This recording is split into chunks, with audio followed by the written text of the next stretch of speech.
Now we're about 2/3 of the way done on making this mask.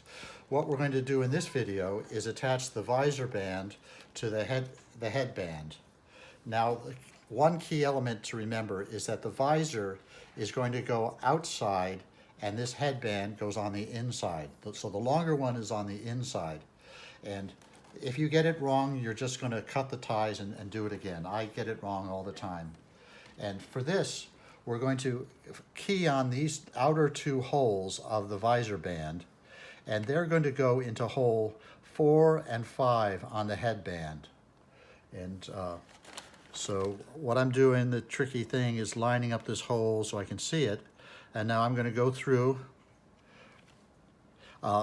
So on this case, you want to come in from the outside because you don't want that little square thing to be on the inside against the healthcare worker's head and irritating it. So we're going to come in from the outside now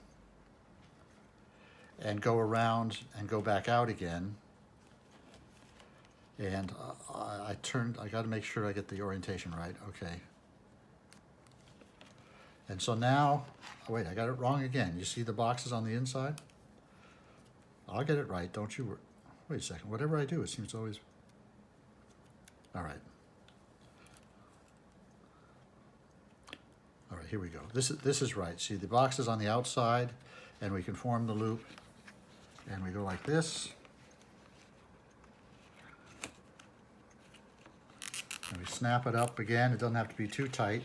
And so this is done. And the way to check, there'll be 3 holes exposed here before you get to the tie wrap. Now we're going to do the exact same thing on the other side, and having done it once, it's going to be a lot easier because you've already got it worked out, and you can go from the outside and to the inside and then tighten it up.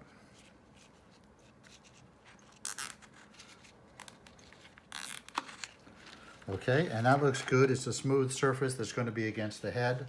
I'm going to trim off this, and then there's one last thing we have to do on this band, and that's to create a loop for the rubber bands that are going to be part of the adjustment. And so on either side, again, we're going to go from the inside. Again, we're going to go from the outside and just make a loop that will work to hold the rubber bands later. It's just an empty loop, not attaching anything. And then snip this off. Okay, so that's this finished. We just have one more thing to do, and that's attaching the rubber bands. So that's the end of this.